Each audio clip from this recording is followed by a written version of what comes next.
Welcome back to স্বর্ণালীর হেসেল। আজকে তোমাদের সাথে শেয়ার করব নারকেল পনির রেসিপি।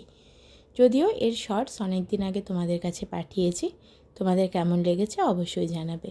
আজ তারই বড় ভিডিও তোমাদের সাথে শেয়ার করছি। কি বলো তো, পনিরটা না পার্সোনালি আমার খুব একটা ভালো লাগে না, আমি খুব একটা ভালোবাসি না, তাই নানান রকমভাবে রান্না করে স্বাদ বদল করার চেষ্টা করি।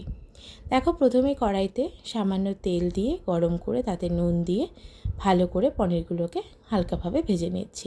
খুব কড়া করে ভাজার দরকার নেই।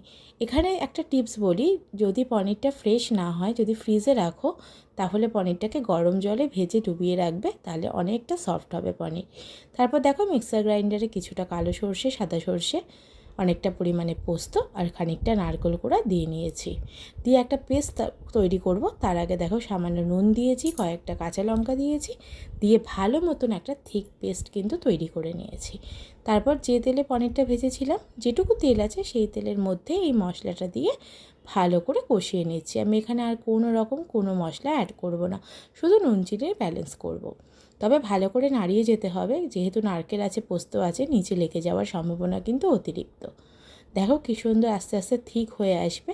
এরকম ফুটে উঠলে ওপর থেকে যে ভেজে রাখা পনিরগুলো আছে সেগুলো দিয়ে ভালো করে নাড়িয়ে নিতে হবে। আর কিছুই না, লাস্টে জাস্ট দুটো কাঁচা লঙ্কা দিয়ে দেবে, আর ভালো লাগার জন্য অল্প খানিকটা সর্ষের তেল ওপর থেকে ছড়িয়ে নেবে। কেমন লাগলো অবশ্যই জানিও। ভালো লাগলে লাইক করো, কমেন্ট করো, আর প্লিজ একটা শেয়ার করে দিও। আর আমার ইউটিউব চ্যানেলে রান্নাগুলোকে পছন্দ হলে প্লিজ আমার চ্যানেলটাকে সাবস্ক্রাইব করে দিও। বাই বাই, সবাই খুব ভালো থেকো।